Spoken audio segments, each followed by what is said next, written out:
सोने की मूर्ति का रहस्य। जब एक मंदिर से मूर्ति अचानक गायब हो गई।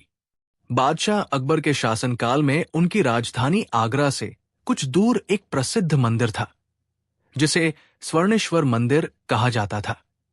इस मंदिर में एक अद्भुत सोने की मूर्ति थी, जिसे देखने के लिए दूर दूर से श्रद्धालु आते थे। लेकिन एक दिन जब पुजारी ने सुबह मंदिर के कपाट खोले, तो वो सोने की मूर्ति गायब थी। मूर्ति की चोरी की खबर फैली।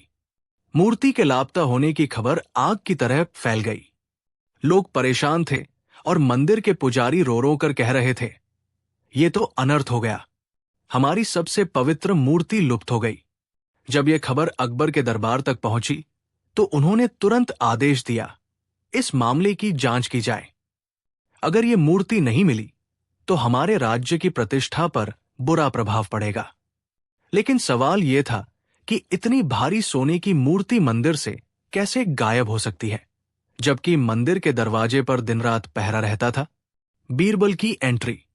अकबर जानते थे कि यह रहस्य कोई साधारण जासूस हल नहीं कर सकता, इसलिए उन्होंने बीरबल को बुलाया और कहा, बीरबल, तुम इस गुत्थी को सुलझाओ और असली चोर को पकड़ो।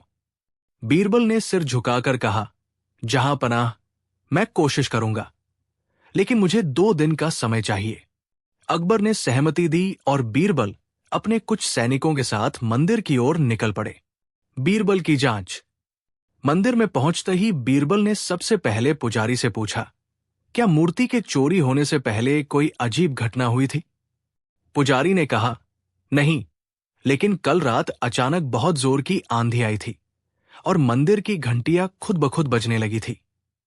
हमें लगा कि यह कोई दैवीय संकेत है। बीरबल ने मंदिर का कोना कोना देखा, लेकिन कहीं भी जबरन दरवाजा तोड़ने के निशान नहीं थे।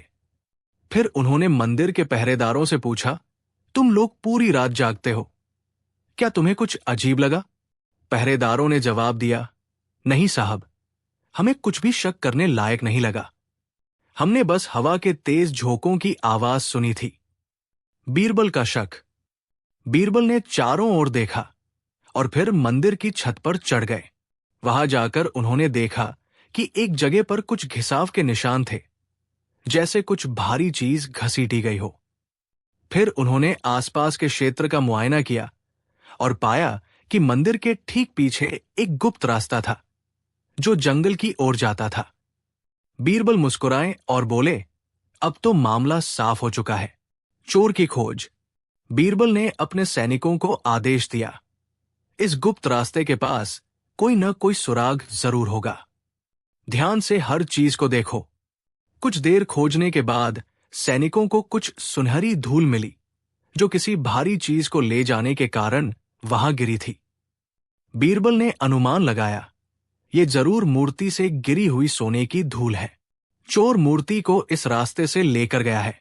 उन्होंने सैनिकों से कहा, इस रास्ते पर पैरों के निशान देखो और उनका पीछा करो।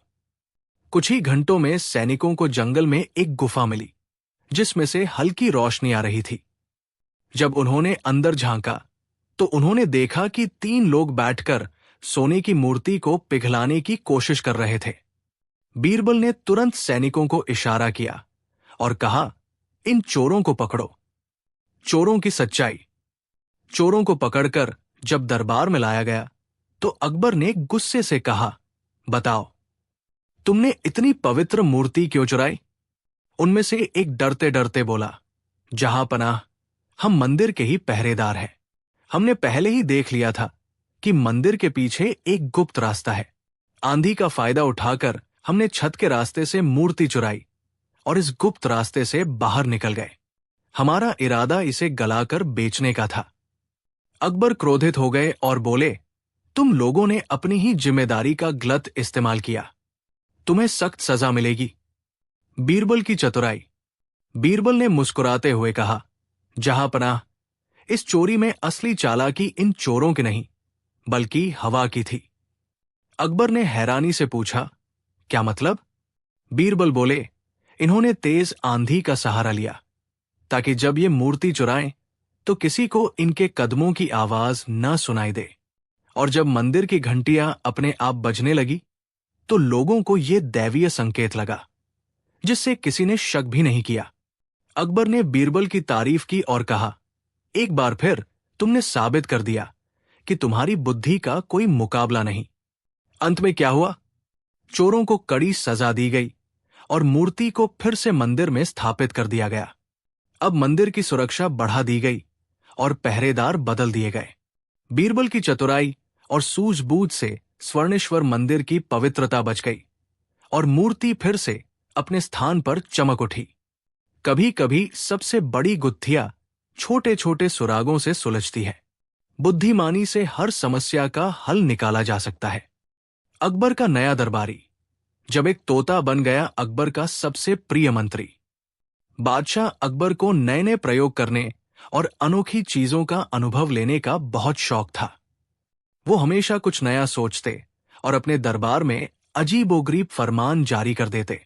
एक दिन उनके मन में एक अनोखा विचार आया। दरबार में सभी मंत्री और दरबारी अपनी अपनी जगह बैठे थे। अचानक अकबर ने ऐलान किया, हमारा दरबार ज्ञानियों और विद्वानों से भरा है, लेकिन हमें ये देखने की जिज्ञासा है कि क्या कोई पशु भी बुद्धिमान हो सकता है। हम चाहते हैं कि हमारा अगला मंत्री एक पशु हो। दरबार में सन्नाटा छा गया। किसी को समझ नहीं आ रहा था कि अकबर ये कैसी बात कर रहे हैं। कुछ दरबारी तो हंसी दबाने लगे, लेकिन किसी की हिम्मत नहीं हुई कि बादशाह की बात पर कोई सवाल करे। बीरबल ने मुस्कुराते हुए पूछा, जहांपनाह, क्या आपने किसी खास पशु के बारे में सोचा है? अकबर ने गर्व से कहा, हां, हमें एक तोता बहुत पसंद है, जो बहुत सुंदर है और अद्भुत तरीके से बोल सकता है। हम उसे अपने दरबार में मंत्री बनाना चाहते हैं। तोते की नियुक्ति। अगले दिन अकबर ने अपने सेवकों से कहा कि उनके सबसे प्रिय तोते को दरबार में लाया जाए। तोता सोने के पिंजरे में बैठा था और बेहद आकर्षक लग रहा था। अकबर ने आदेश दिया, आज से ये तोता हमारा मंत्री होगा। इसे वही सम्मान दिया जाएगा जो हमारे अन्य मंत्रियों को मिलता है। कुछ दरबारी अकबर के इस अजीब फैसले से खुश थे, क्योंकि वे सोचते थे कि अब बीरबल की प्रतिष्ठा कम हो जाएगी। लेकिन बीरबल हमेशा की तरह शांत और मुस्कुराते हुए बैठे रहे। अकबर ने तोते की ओर देखकर कहा, बताओ, हमारे राज्य में क्या सुधार किया जाए?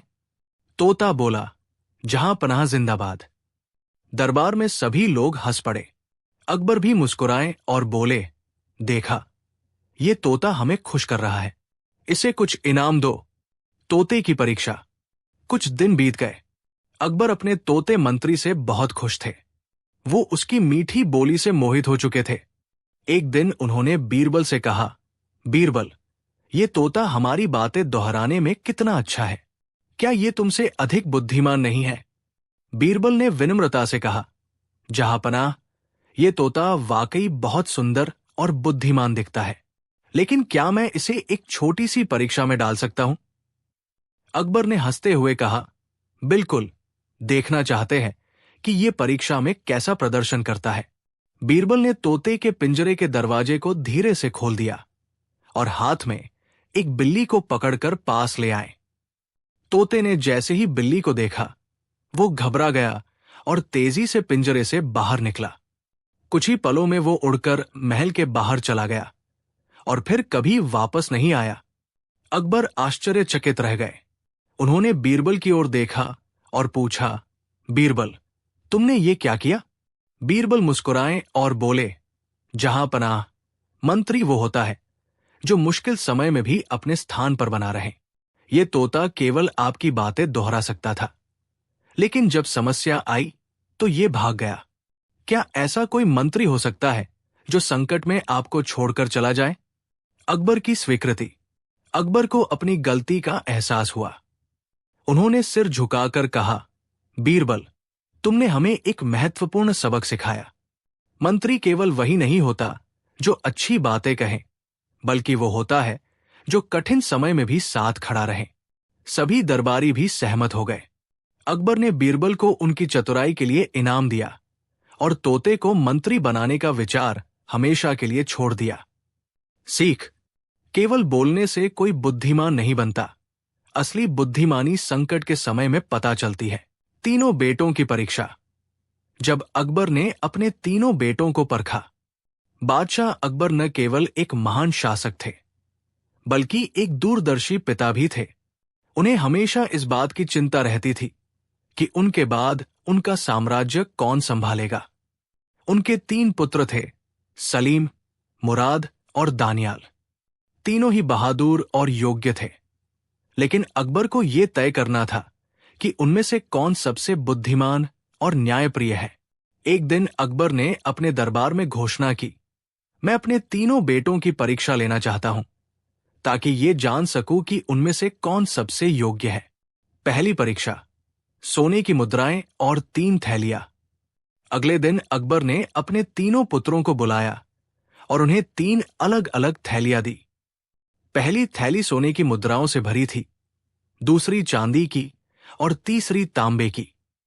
अकबर ने आदेश दिया, इन थैलियों का उपयोग करके राज्य के लोगों की भलाई के लिए जो सबसे अच्छा कार्य करेगा, वही इस परीक्षा में सफल माना जाएगा। तीनों राजकुमार अपनी अपनी थैली लेकर चले गए। सलीम का निर्णय। सलीम ने सोने की मुद्राएं ली और पूरे राज्य में भव्य भवन और स्मारक बनवाने में खर्च कर दी। उसने बड़े बड़े समारोह आयोजित किए, जिससे लोग प्रभावित तो हुए, लेकिन केवल अमीर और शक्तिशाली लोग ही इसका लाभ उठा सके। मुराद का निर्णय। मुराद ने चांदी की मुद्राएं लेकर विशाल भोज आयोजित किए, जहां हर किसी को स्वादिष्ट भोजन कराया गया। लोग खुश हुए, लेकिन कुछ दिनों बाद वे फिर से भूखे हो गए। ये मदद स्थायी नहीं थी। दानियाल का निर्णय। दानियाल ने तांबे की मुद्राएं लेकर किसानों को बीज, औजार और गायें दी, ताकि वे अपनी आजीविका सुधार सकें। धीरे धीरे किसानों की हालत सुधरने लगी और राज्य में समृद्धि आने लगी। जब तीनों राजकुमार वापस लौटे और अकबर को अपने निर्णयों के बारे में बताया, तो अकबर ने कहा, दानियाल ने सबसे बुद्धिमानी भरा कार्य किया। असली राजा वो होता है जो अपनी प्रजा की स्थायी भलाई के बारे में सोचता है। दूसरी परीक्षा, 3 कमरे। अकबर ने अपने बेटों को 3 खाली कमरे दिखाए और कहा, इन्हें पूरी तरह भर दो, लेकिन ध्यान रहे इसमें ज्यादा खर्च न हो। सलीम का निर्णय। सलीम ने महंगे रेशमी पर्दे और कालीनों से कमरा भर दिया। यह सुंदर तो दिखा, लेकिन किसी काम का नहीं था। मुराद का निर्णय। मुराद ने सूखी घास और भूसा भर दिया, जिससे कमरा तो भर गया, लेकिन यह गंदा और असुविधाजनक था। दानियाल का निर्णय। दानियाल ने सिर्फ एक दिया जलाया और कमरे को रोशनी से भर दिया। अकबर मुस्कुराए और बोले, दानियाल ने सही समझदारी दिखाई। असली राजा वही होता है जो कम संसाधनों में भी सबसे अच्छा परिणाम लाए। तीसरी परीक्षा, सच्चाई की परख। अब अकबर ने सबसे कठिन परीक्षा रखी। उन्होंने तीनों बेटों को बुलाया और कहा, मैंने अपने कमरे में एक कीमती मोती रखा था, लेकिन वो अब गायब है। मुझे बताओ, क्या तुम में से किसी ने उसे लिया? सलीम और मुराद का जवाब। दोनों ने कहा, नहीं, हमें इस बारे में कुछ नहीं पता। दानियाल का जवाब। दानियाल चुप रहा और फिर बोला, जहांपनाह, मैं सच बोलूंगा। अगर आपने मुझे राजा बनने के योग्य समझा है, तो मुझे सच भी बोलना चाहिए। दानियाल ने अपनी जेब से मोती निकालकर कहा, मैं इसे इसलिए ले गया था क्योंकि मैं देखना चाहता था कि क्या मेरे भाई इसे नोटिस करेंगे। अकबर हंसे और बोले, दानियाल, तुमने ईमानदारी से अपनी गलती कबूल कर ली। यही एक सच्चे राजा की निशानी है। अंतिम निर्णय। अकबर ने सभी दरबारियों के सामने घोषणा की, मेरा सबसे योग्य उत्तराधिकारी दानियाल है, क्योंकि उसमें बुद्धिमत्ता, दयालुता और सच्चाई है।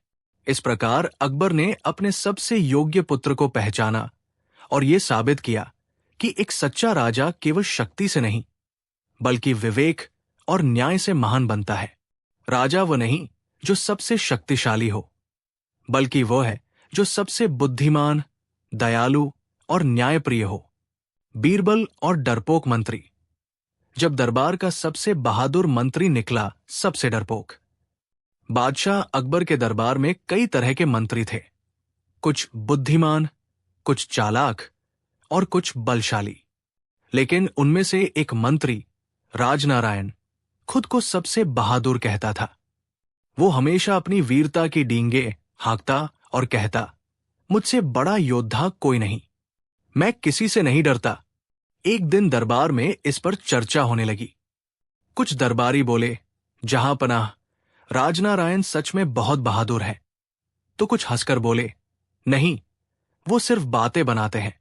बादशाह अकबर को यह जानने की जिज्ञासा हुई कि क्या राजनारायण सच में इतना बहादुर है या केवल अपनी शेखी बघारता है।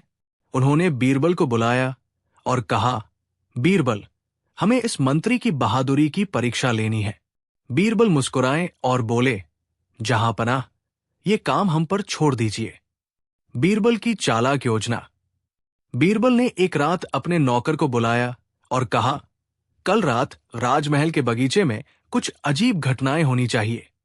ऐसा लगना चाहिए कि वहां कोई भूत या आत्मा घूम रही है। नौकर ने आदेश का पालन किया। रात में बगीचे से अजीब आवाजें आने लगी। कभी हवा में कोई फुसफुसाता, कभी झाड़ियों में कोई सरसराहट होती और कभी पेड़ों के पीछे कोई सफेद छाया दिखती। अगली सुबह दरबार में हंगामा मच गया। एक सैनिक घबराया हुआ आया और बोला, जहांपनाह, महल के बगीचे में कुछ अजीब हो रहा है। रात को वहां कोई अदृश्य शक्ति घूमती है। अकबर गंभीर हो गए और बोले, अगर ये सच है तो हमें किसी बहादुर को भेजकर इसकी सच्चाई पता करनी होगी। राजनारायण की परीक्षा। अकबर ने दरबारियों की ओर देखा और बोले, कौन इस काम को करेगा। राजनारायण तुरंत खड़े हो गए और बोले, जहांपनाह, ये काम मुझे सौंपिए, मैं भूतों से नहीं डरता। अकबर खुश हुए और बोले, बहुत अच्छा, आज रात तुम बगीचे में पहरा दोगे और हमें बताएंगे कि वहां क्या हो रहा है। राजनारायण ने सिर ऊंचा किया और कहा, बिल्कुल, मैं अकेले ही इस रहस्य का पता लगाऊंगा। डर का सामना। रात हुई। राजनारायण तलवार लेकर बगीचे में पहुंचे। चारों ओर घना अंधेरा था। पेड़ पौधे हवा में झूम रहे थे और हर तरफ सन्नाटा था। अचानक झाड़ियों में हलचल हुई।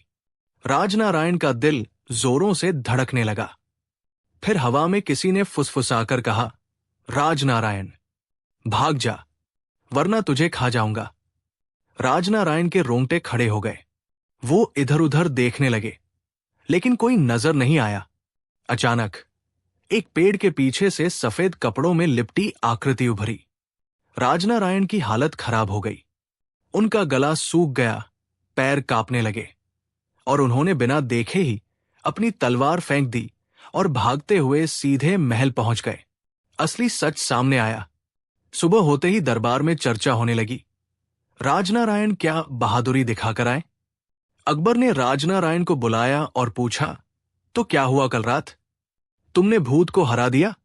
राजनारायण का चेहरा पीला पड़ गया। वो हकलाते हुए बोले, जहांपनाह, वहां सच में कुछ था। मैंने उसकी आवाज सुनी, मैंने उसकी परछाई देखी। मैं तो किसी तरह जान बचाकर भागा। पूरा दरबार हंसी से गूंज उठा। बीरबल मुस्कुराए और बोले, जहांपनाह, हमें डरपोक और बहादुर का फर्क समझ आ गया। राजनारायण ने खुद को बहादुर कहा था, लेकिन असल में वो सबसे बड़ा डरपोक निकला। अकबर भी हंस पड़े और बोले, सच में बहादुरी शब्दों से नहीं, हिम्मत से साबित होती है। सीख, सिर्फ बातें करने से कोई बहादुर नहीं बनता। असली बहादुरी तब दिखती है जब डर सामने हो। बीरबल की अनोखी गिनती। एक दिन अकबर के दरबार में एक धनी व्यापारी आया। वो बहुत ही घमंडी था और अपनी बुद्धि पर उसे बहुत गर्व था। वो खुद को सबसे तेज दिमाग वाला व्यक्ति मानता था और हमेशा दूसरों की बुद्धि को चुनौती देता रहता था। उसने अकबर के दरबार में आते ही ऊंची आवाज में कहा, जहांपनाह, मैंने सुना है कि आपके दरबार में बीरबल नाम के एक बहुत ही चतुर मंत्री हैं, लेकिन मुझे नहीं लगता कि वो मेरी बुद्धि की बराबरी कर सकते हैं। अगर वो मेरे सवाल का जवाब दे दें तो मैं उन्हें और इस दरबार को मान लूंगा। अकबर को यह सुनकर जिज्ञासा हुई। उन्होंने मुस्कुराते हुए कहा, क्या चुनौती है तुम्हारी। व्यापारी ने अपनी थैली से एक छोटी पोटली निकाली और उसे बादशाह के सामने खोल दिया। उसमें अनाज के छोटे छोटे दाने भरे हुए थे। वो बोला, बीरबल को बिना छुए और बिना गिने ही ये बताना होगा कि इस पोटली में कितने दाने हैं। दरबार में सन्नाटा छा गया। सभी मंत्रियों और दरबारियों ने हैरानी से एक दूसरे की ओर देखा। ये तो असंभव था। बिना गिने कोई भी संख्या कैसे बता सकता था? अकबर ने बीरबल की ओर देखा और मुस्कुराकर बोले, बीरबल, क्या तुम इस व्यापारी की चुनौती स्वीकार करोगे? बीरबल ने शांति से सिर झुकाया और बोले, जहां पनाह, मैं चुनौती स्वीकार करता हूं।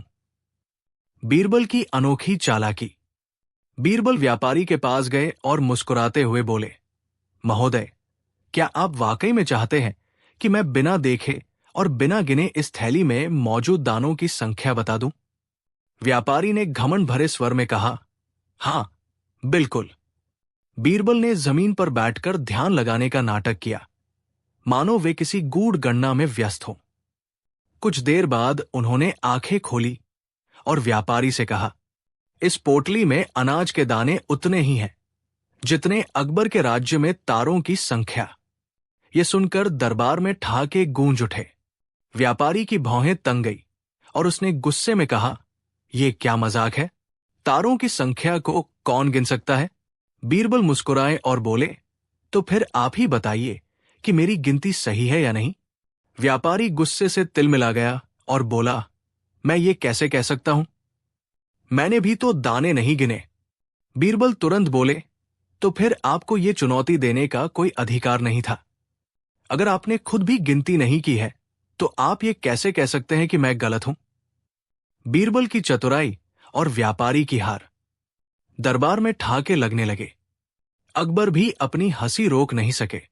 उन्होंने व्यापारी की ओर देखा और बोले, बीरबल ने तुम्हारी चुनौती को अनोखे ढंग से पूरा कर दिया। अब यह साबित करने के लिए कि वे गलत है, तुम्हें खुद पहले इन दानों को गिनना होगा। व्यापारी हक्का बक्का रह गया। वो समझ गया कि उसकी चाल उल्टी पड़ गई है। यदि वो अनाज के दाने गिनने बैठता तो उसे कई घंटे लग जाते, और अगर वो नहीं गिनता तो उसकी हार निश्चित थी। हार मानते हुए उसने सिर झुका लिया और बोला, जहां पनाह, मैं अपनी गलती मानता हूं। बीरबल मुझसे कहीं अधिक चतुर और बुद्धिमान है। अकबर हंस पड़े और बोले, यही कारण है कि बीरबल मेरे सबसे प्रिय मंत्री है। उनकी चतुराई की बराबरी कोई नहीं कर सकता। दरबार में बीरबल की जय जयकार होने लगी और व्यापारी शर्मिंदा होकर वहां से चला गया। अकबर ने बीरबल को एक कीमती उपहार दिया और उनकी बुद्धिमत्ता की प्रशंसा की। सीख, चालाकी से दी गई चुनौतियों का उत्तर केवल बुद्धि से ही दिया जा सकता है। बीरबल की तरह सोचने वाले व्यक्ति हर समस्या का हल खोज सकते हैं। बीरबल और दो दुल्हनें। जब बीरबल को तय करना था कि असली दुल्हन कौन है, एक दिन बादशाह अकबर के दरबार में एक अजीब मामला पहुंचा। एक नवविवाहित युवक रोते हुए दरबार में आया और बोला, जहां पनाह, मेरी शादी अभी कुछ ही दिन पहले हुई थी, लेकिन अब दो महिलाएं दावा कर रही हैं कि वे मेरी असली पत्नी हैं। मुझे समझ नहीं आ रहा कि कौन सच बोल रही है और कौन झूठ। अकबर हैरान रह गए। उन्होंने दोनों महिलाओं को दरबार में बुलाने का आदेश दिया। कुछ ही देर में दोनों दुल्हनें राज दरबार में हाजिर हुई। दोनों का पहनावा एक जैसा था। दोनों ने भारी गहने और लाल जोड़ा पहना हुआ था और दोनों ही आत्मविश्वास से कह रही थी, मैं ही इनकी असली पत्नी हूं। अकबर को कुछ समझ नहीं आया। उन्होंने अपने सबसे चतुर मंत्री बीरबल की ओर देखा और कहा, बीरबल, ये मामला तुम्हें सौंपता हूं। तुम्हें ही तय करना होगा कि असली पत्नी कौन है। बीरबल की परीक्षा शुरू। बीरबल ने दोनों महिलाओं को ध्यान से देखा और फिर उस युवक से पूछा, क्या तुम्हें अपनी असली पत्नी की कोई खास निशानी याद है? युवक ने सिर झुका लिया और बोला, जहां पनाह, शादी को सिर्फ कुछ ही दिन हुए थे। मैंने ध्यान नहीं दिया कि मेरी पत्नी के शरीर पर कोई खास निशान था या नहीं। अब मामला और उलझ गया था। दोनों महिलाएं एक दूसरे पर आरोप लगा रही थी। एक बोली, ये झूठ बोल रही है। मैं ही इनकी असली पत्नी हूं। दूसरी बोली, नहीं, ये धोखेबाज है, मैं असली हूं। बीरबल मुस्कुराए और बोले, ठीक है, मुझे पता चल गया कि असली पत्नी कौन है। बीरबल की अनोखी चाल। बीरबल ने दोनों महिलाओं से कहा, तुम दोनों को एक परीक्षा देनी होगी। जो भी इसे पास करेगी वही असली पत्नी मानी जाएगी। दोनों महिलाओं ने सहमति जताई। बीरबल ने एक बड़ा सा सोने का कटोरा मंगवाया और उसमें पानी भरवाया। फिर उन्होंने उसमें एक कीमती मोती डाल दिया और दोनों महिलाओं से कहा, जो भी इस कटोरे से मोती निकाल लेगी वही असली पत्नी मानी जाएगी। पहली महिला ने सोचा कि ये तो आसान काम है। उसने झट से हाथ डाला और पानी में मोती ढूंढने लगी, लेकिन मोती उसकी पकड़ में नहीं आया। अब दूसरी महिला की बारी थी। उसने थोड़ा सोचा, फिर अपनी चूड़ियां उतारी और धीरे धीरे पानी में हाथ डालकर मोती आसानी से निकाल लिया। बीरबल मुस्कुराए और बोले, यही असली पत्नी है। अकबर हैरान रह गए। उन्होंने पूछा, बीरबल, तुमने ये कैसे तय किया? बीरबल ने उत्तर दिया, जहांपनाह, असली पत्नी अपने पति के घर के सामान को ध्यान से संभालती है और सोच समझकर काम करती है। अगर ये पहली महिला असली होती तो वो भी सोच समझकर मोती निकालती, लेकिन उसने जल्दबाजी दिखाई। असली पत्नी हमेशा धैर्य और बुद्धिमानी से काम लेती है। ये सुनकर अकबर बहुत प्रभावित हुए और उन्होंने असली पत्नी को उसके पति के साथ भेज दिया। झूठ बोलने वाली महिला को कड़ी सजा दी गई। सीख, बुद्धिमत्ता और धैर्य से ही सच्चाई की पहचान होती है। अनोखा वकील। जब बीरबल ने एक निर्दोष व्यक्ति को फांसी से बचाया, बादशाह अकबर का दरबार अपनी न्यायप्रियता और बुद्धिमान फैसलों के लिए प्रसिद्ध था। लेकिन जब भी कोई पेचीदा मामला सामने आता तो सबकी नजरें बीरबल पर टिक जाती। एक दिन दरबार में एक ऐसा ही मामला आया जिसने सभी को चौंका दिया। दरबार में एक गरीब किसान को लाया गया जिसका नाम रामू था। वो कांप रहा था और डर के मारे उसकी आवाज नहीं निकल रही थी। सिपाही ने घोषणा की, जहांपनाह, ये व्यक्ति राजा के खजाने से सोने की मोहरें चुराने के अपराध में पकड़ा गया है। सभी सबूत इसके खिलाफ है। अकबर ने सख्त लहजे में पूछा, क्या यह सच है? रामू ने रोते हुए कहा, नहीं महाराज, मैं निर्दोष हूं। मैंने कोई चोरी नहीं की, मुझे फंसाया गया है। लेकिन सिपाही ने आगे कहा, जहांपनाह, यह किसान महल के खजाने के पास देखा गया था और जब इसकी झोपड़ी की तलाशी ली गई तो वहां से वही सोने की मोहरें मिली। अब दरबार में सन्नाटा छा गया। अकबर ने आदेश दिया, अगर यह दोषी साबित होता है तो इसे फांसी दे दी जाएगी। रामू बेहोश होने ही वाला था कि तभी बीरबल खड़े हुए और बोले, जहांपनाह, मुझे इस मामले की जांच करने का अवसर दिया जाए। मैं इस गरीब की तरफ से वकील बनकर इसकी पैरवी करना चाहता हूं। अकबर को यह सुनकर आश्चर्य हुआ, लेकिन वे जानते थे कि बीरबल हमेशा सच्चाई सामने लाते हैं। उन्होंने अनुमति दे दी। बीरबल ने सबसे पहले रामू से पूछा, तुम खजाने के पास क्यों गए थे? रामू ने जवाब दिया, महाराज, मैं महल में मजदूरी करता हूं। मुझे सफाई का काम दिया गया था, इसलिए मैं वहां गया था, लेकिन मैंने कुछ नहीं चुराया। बीरबल ने फिर सिपाहियों से पूछा, क्या किसी ने अपनी आंखों से इसे चोरी करते हुए देखा? सिपाहियों ने एक दूसरे की ओर देखा और बोले, नहीं, हमने इसे चोरी करते नहीं देखा, लेकिन मोहरें इसकी झोपड़ी में मिली थी। बीरबल मुस्कुराए और बोले, तो इसका मतलब यह हुआ कि जिसने भी असली चोरी की है उसने इस निर्दोष किसान को फंसाने के लिए मोहरें इसकी झोपड़ी में रख दी। अब दरबार में हलचल मच गई। बीरबल ने अपने सेवकों को आदेश दिया कि महल के उन सभी कर्मचारियों से पूछताछ की जाए जो खजाने के आसपास काम करते थे।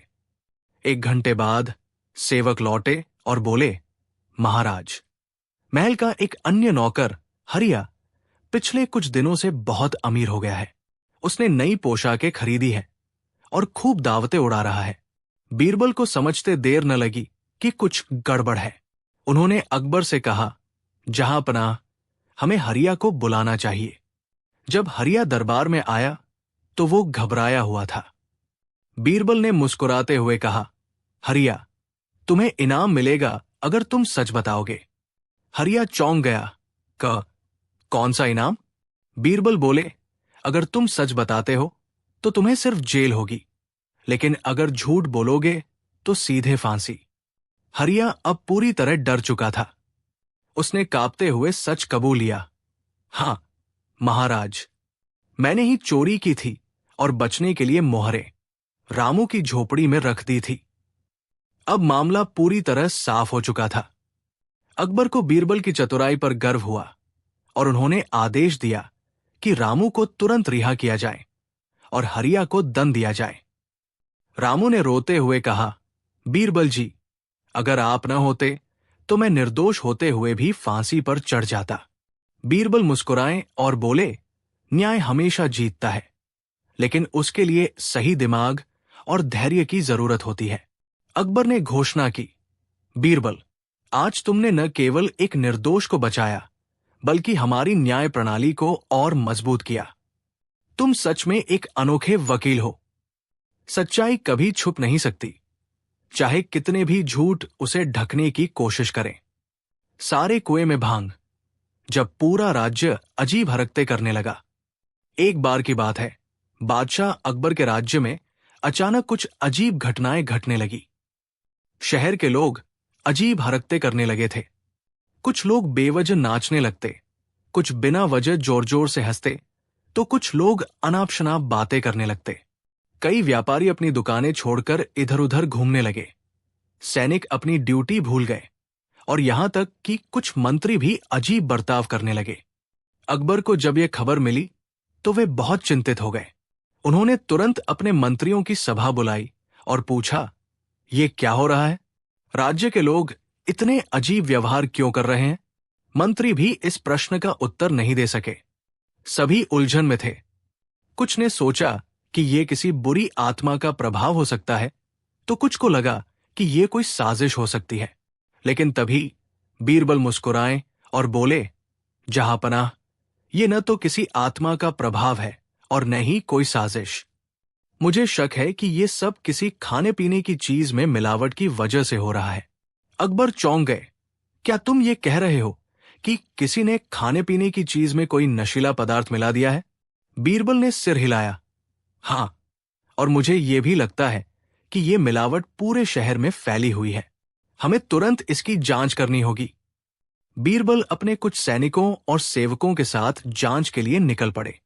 उन्होंने देखा कि छोटे से छोटे गांवों से लेकर बड़े बाजारों तक हर जगह लोग अजीब हरकतें कर रहे थे। बीरबल ने अपने सेवकों से कहा, देखो कि शहर में कौन सा ऐसा स्रोत है जिससे सभी लोग जुड़ते हैं। अगर ये कोई बीमारी होती तो धीरे धीरे फैलती, लेकिन ये तो एक ही समय में पूरे राज्य में फैल गई है। थोड़ी ही देर में सेवक खबर लाए, बीरबल जी, पूरे राज्य में लोग एक ही कुएं से पानी पीते हैं। हमें शक है कि कुछ गड़बड़ इसी कुएं में हुई है। बीरबल तुरंत उस कुएं पर पहुंचे। उन्होंने वहां कुछ लोगों को पानी पीते देखा और फिर वही अजीब हरकतें करते देखा। उन्होंने तुरंत आदेश दिया कि कुएं का पानी निकालकर उसकी जांच की जाए। जब पानी की जांच की गई तो पता चला कि उसमें भांग मिली हुई थी। भांग कुएं में कैसे पहुंची? अब सवाल यह था कि भांग कुएं में कैसे पहुंची? बीरबल ने अपने गुप्तचरों को इस मामले की जांच करने के लिए लगाया। 2 दिन की कड़ी मेहनत के बाद एक गुप्तचर ने खबर दी, बीरबल जी, ये काम राज्य के एक पुराने दुश्मन का है। उसने हमारे राज्य में गुप्त रूप से अपने जासूस भेजे थे, जिन्होंने रात के अंधेरे में कुएं में भांग मिला दी। उनका उद्देश्य ये था कि पूरा राज्य पागल हो जाए और शासन व्यवस्था कमजोर पड़ जाए। बीरबल ने यह सुनते ही उन जासूसों को पकड़ने का आदेश दिया। कुछ ही समय में वे पकड़े गए और सच उगल बैठे। राज्य को सामान्य करने का तरीका। अब सबसे बड़ी समस्या यह थी कि पूरे राज्य को सामान्य कैसे किया जाए। बीरबल ने एक नई योजना बनाई। उन्होंने सभी को यह संदेश भेजा कि अगले 3 दिनों तक हर व्यक्ति को एक विशेष हर्बल काढ़ा पीना होगा। जो उनके नशे को खत्म कर देगा। ये काढ़ा विशेष जड़ी बूटियों से तैयार किया गया था, जो भांग के असर को बेअसर कर सकती थी। धीरे धीरे 3 दिनों में लोग सामान्य होने लगे। वे खुद को पहले की तुलना में बेहतर महसूस करने लगे और अपने पुराने व्यवहार में लौट आए। जब पूरा राज्य ठीक हो गया तो अकबर ने बीरबल की बुद्धिमानी की प्रशंसा करते हुए कहा, बीरबल, अगर तुम न होते तो ये समस्या हमारे राज्य को बर्बाद कर सकती थी। तुमने न केवल समस्या को पहचाना बल्कि उसका हल भी निकाला। बीरबल मुस्कुराए और बोले, जहां पनाह, हर समस्या का समाधान होता है, बस हमें सही दिशा में सोचना चाहिए। समस्याएं कितनी भी बड़ी क्यों न हो, यदि बुद्धि और धैर्य से काम लिया जाए तो उनका समाधान अवश्य मिलता है। रुपयों की चोरी का राज। जब बीरबल ने चोर को बिना सवाल पूछे पकड़ लिया, बादशाह अकबर का दरबार हमेशा की तरह न्यायप्रियता और बुद्धिमत्ता के लिए प्रसिद्ध था। लेकिन एक दिन महल में एक ऐसी घटना घटी जिसने पूरे दरबार को हिलाकर रख दिया। महल के खजाने से एक बड़ी रकम चोरी हो गई थी, और सबसे हैरान करने वाली बात यह थी कि यह चोरी बड़ी सफाई से की गई थी। कोई सुराग नहीं, कोई टूटा हुआ ताला नहीं, बस रुपयों की थैली गायब।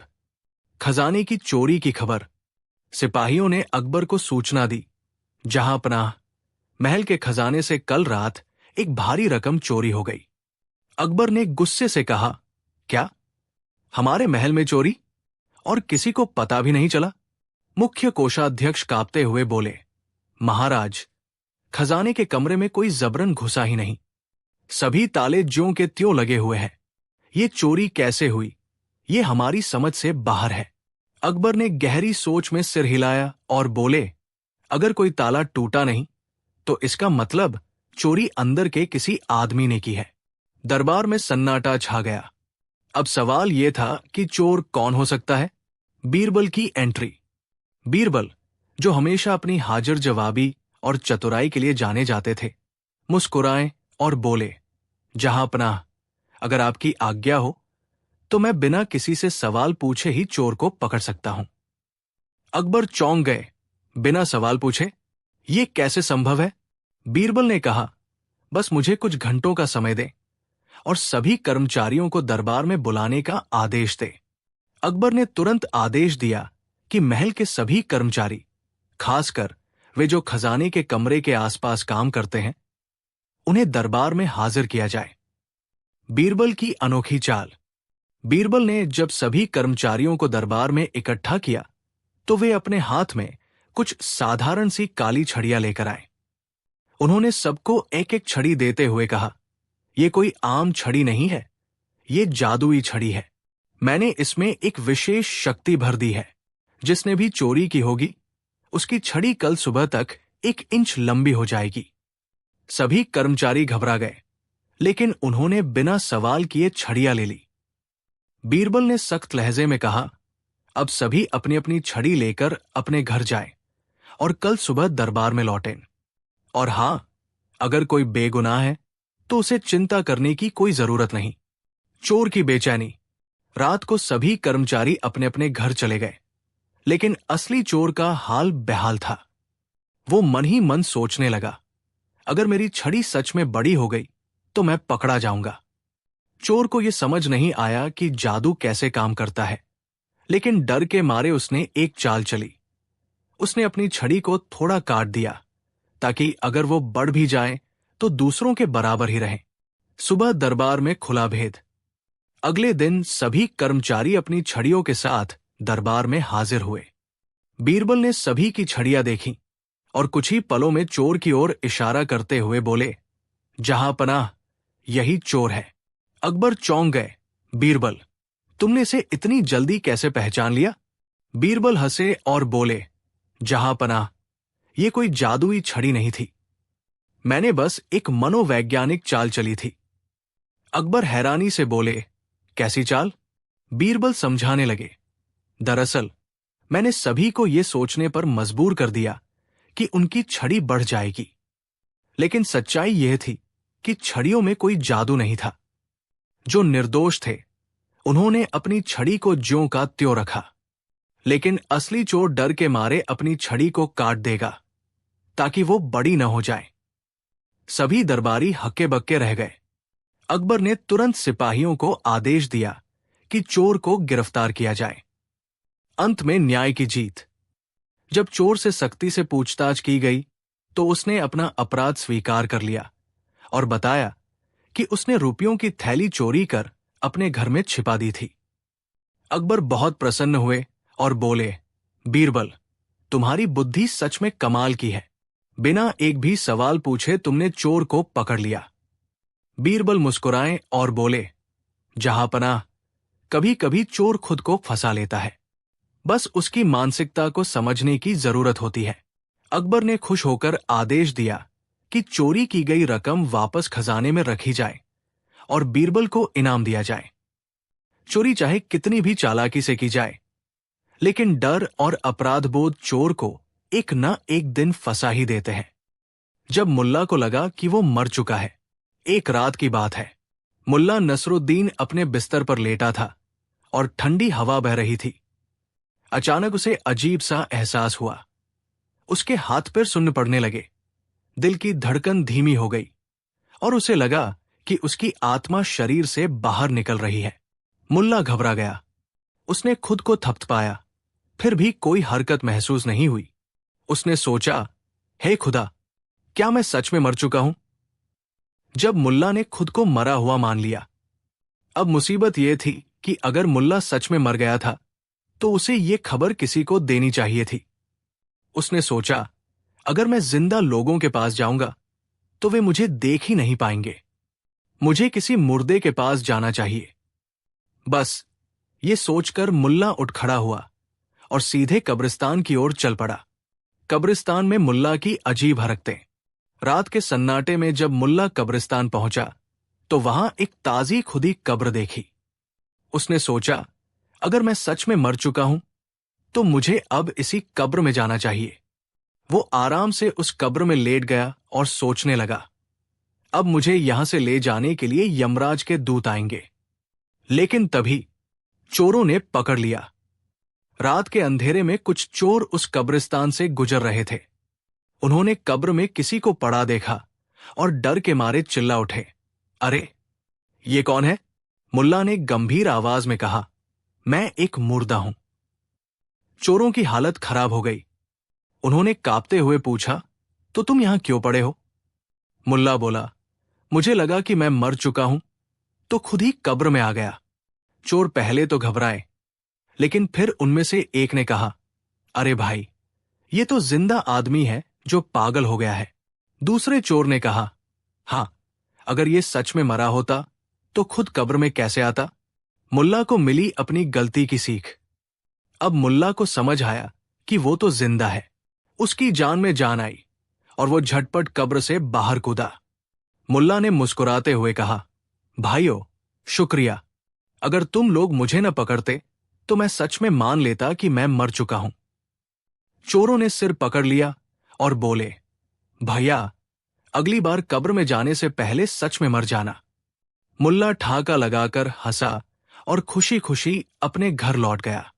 सीख, कभी कभी हम बिना सोचे समझे खुद को किसी गलतफ हमी में डाल लेते हैं, लेकिन असलियत हमेशा हमें सच्चाई का आईना दिखा देती है। इसलिए जिंदगी को हल्के में न लें और बिना ठोस सबूत के किसी नतीजे पर न पहुंचे। बीरबल और मूर्ख पंडित। जब बीरबल ने एक अहंकारी विद्वान को सबक सिखाया। बादशाह अकबर के दरबार में समय समय पर देश विदेश से विद्वान आते रहते थे। अकबर भी ज्ञान और बुद्धिमानी के बहुत बड़े प्रशंसक थे। वे चाहते थे कि उनके दरबार में सबसे योग्य और बुद्धिमान लोग ही रहें। इसी कारण बीरबल उनके सबसे प्रिय मंत्री थे। अहंकारी विद्वान का आगमन। एक दिन दरबार में एक पंडित आया। वो बहुत घमंडी था और अपनी विद्वता पर उसे अत्यधिक गर्व था। उसने दरबार में प्रवेश करते ही गर्व से कहा, जहांपनाह, मैं कई शास्त्रों का ज्ञाता हूं और मेरी बुद्धिमानी की कोई तुलना नहीं कर सकता। मैं आज आपके दरबार में ये सिद्ध करने आया हूं कि मुझसे अधिक बुद्धिमान कोई नहीं है। अगर आपके दरबार में कोई मुझसे तर्क वितर्क कर सकता है और मुझे हरा सकता है तो मैं अपनी हार स्वीकार कर लूंगा। अकबर मुस्कुराए और बोले, हमारे दरबार में बीरबल है जिनकी बुद्धिमत्ता की मिसाल दी जाती है। क्या तुम उनसे तर्क करना चाहोगे? पंडित ने हंसते हुए कहा, जहांपनाह, मैं विद्वानों से तर्क करता हूं, मूर्खों से नहीं, और मुझे नहीं लगता कि कोई सामान्य मंत्री मुझसे जीत सकता है। बीरबल ने विनम्रता से कहा, महोदय, विद्या और बुद्धि में अंतर होता है। आप विद्वान हो सकते हैं, लेकिन बुद्धिमान होना अलग बात है। पंडित हंसते हुए बोले, अगर तुम खुद को इतना बुद्धिमान मानते हो तो मुझसे कुछ सवालों के उत्तर दो। पंडित के सवाल और बीरबल के जवाब। पंडित ने पहला प्रश्न पूछा, बीरबल, बताओ संसार में सबसे महत्वपूर्ण चीज क्या है? बीरबल मुस्कुराए और बोले, समय, क्योंकि ये किसी के लिए नहीं रुकता और हर चीज को प्रभावित करता है। पंडित ने दूसरा प्रश्न पूछा, बताओ सबसे शक्तिशाली चीज क्या है?